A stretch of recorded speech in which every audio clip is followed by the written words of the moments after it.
تقريبا حوالي 5000 مهاجر سري إيطالي في قوارب الموت حارقين غادي للجزائر.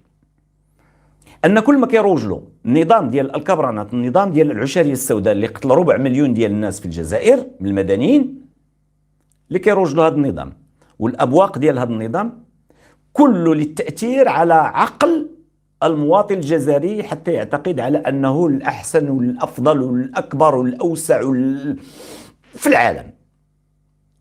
علاش كنقول هذا الكلام؟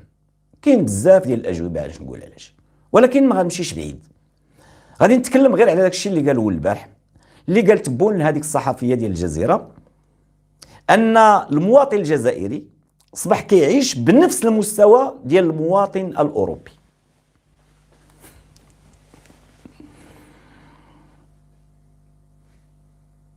تيقتنيش؟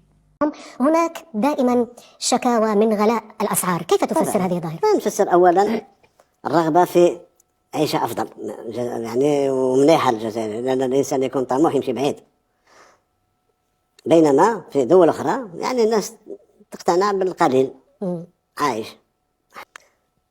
اليوم الجزائري ما ينظرش المحيط نتاعو، توجه لأوروبا ونمط المعيشي نتاع أوروبا، وعندنا مؤشرات حتى بالنسبة للمؤشرات الاقتصادية نحاول نوصل إلى نفس المؤشرات مثل أوروبا. أنا السيد ملي كيقول هكذا أنا نقدر نأكد لكم بأنه بصح، حيت غير اليوم في الأخبار هنا في إيطاليا تقريبا حوالي 5000 مهاجر سري إيطالي في قوارب الموت حارقين غادي للجزائر. وشت الأخبار ديال فرنسا مع 8 لاروب، الآلاف ديال المواطنين الفرنسيين والإيطاليين واليونانيين و كلهم في قوارب الموت كيدافعوا كيتزاحموا في الشمبريرات كلها باش غيمشيو يحرقوا الجزائر.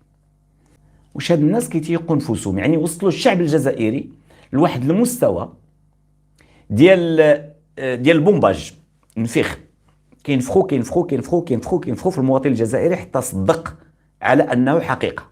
هاد النفيخ، هاد البومباج الخاوي اللي عامر بالريح، عاجلا وعاجلا غيطرطق.